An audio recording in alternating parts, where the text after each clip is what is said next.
ओद्यावर अनुहार लाएर बसिरहेका छौँ।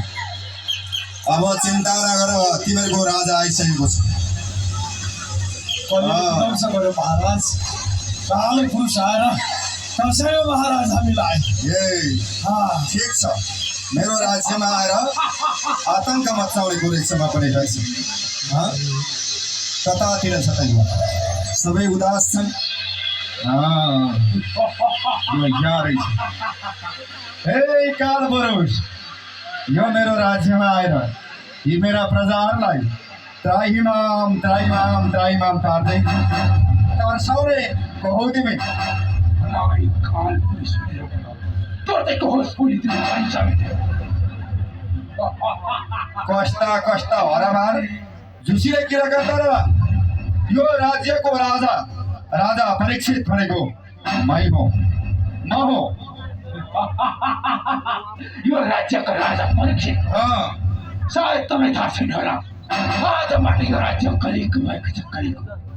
अब त्यहाँ तेरा प्रजाहरूलाई सोध, यिनीहरूले कसको जय जयकार गर्छ भनेर। हे काल पुरुष, म नभएको मौका छोपेर मेरै राज्यमा आएर मेरै प्रजाहरूलाई हप्काएर आज मेरो राज्य हो भन्दैछौ? यो कदापि हुन सक्दैन। जबसम्म यो चक्रवर्ती राजा रहनेछ तबसम्म मेरा प्रजाहरू सुरक्षित रहनेछ। त्यसैले एका राख।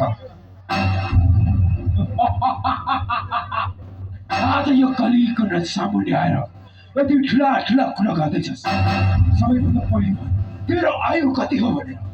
हे काल पुरुष, यो राज्यको राजा म हो, त्यसैले मेरो आयु 100 वर्षको रहेको छ। जम्मा 100 वर्ष? तँलाई थाहा छ मेरो आयु कति हो भनेर?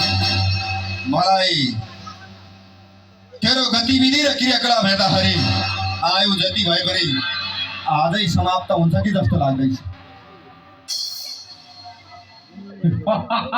आयु कस्तो समाप्त हुन्छ तर केही क्षणपछि तँलाई थाहा हुनेछ। ठिकै छ, उसो भए सुन, तेरो आयु पनि म सुनिदिन्छु। कति हो? ध्यान दिएर सुन। यो कलिको आयु हो 1 लाख वर्ष। 2 लाख वर्ष होइन, यो कलिको आयु हो 4,32,000 वर्ष। अनि जम्मा 100 वर्ष आयु भएको एउटा राजाले यो कलिसँग जोडिएको 8 वर्ष। ए काल पुरुष, एउटा कुरा ध्यान दिएर सुन।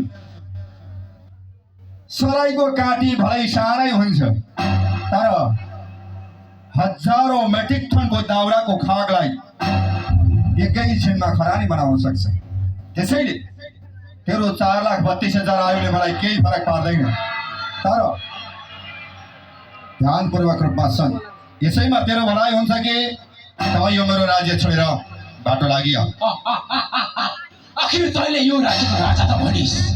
यो मेरो कब्जामा रहेको पृथ्वीलाई आज मसँग युद्ध गर्ने प्रजा मेरो हातबाट छुटाएर देखा।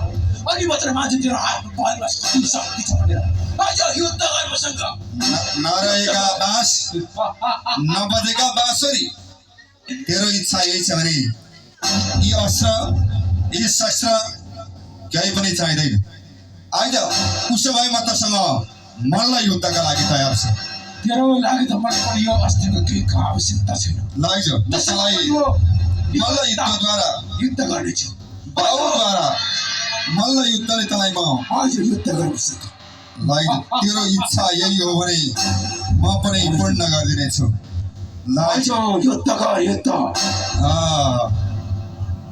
लैज, तँसँग त खराउ फुकालेरै खेल्छु म। लैज,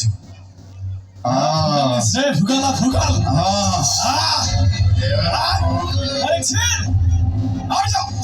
युद्ध गर मसँग।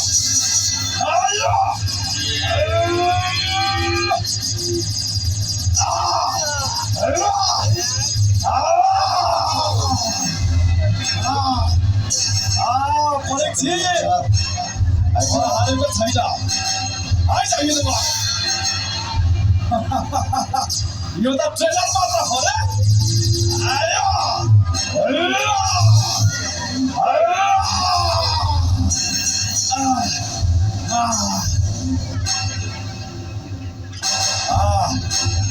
आइज म लडेको मात्र हो परीक्षित हारेको कदापि होइन कमजोर न ठान्नुलाई आइज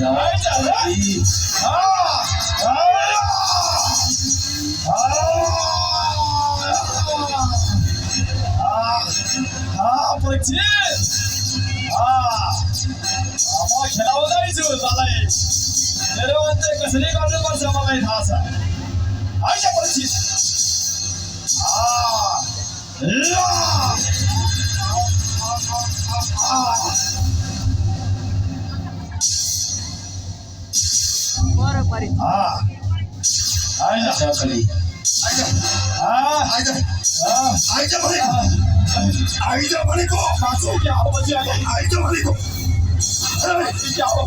आइज भनेको मेरो राज्यमा भाइ बढी भयो मलाई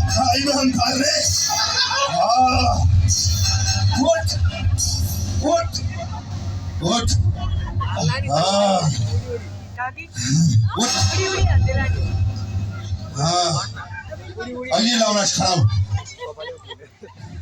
क्षमा महाराज क्षमा यो राज्यको राजा को अरे परीक्षित महाराज परीक्षित अनि अघि त म मन्त्री त को अरे क्षमा गर्नुहोस् महाराज क्षमा गर्नुहोस् मलाई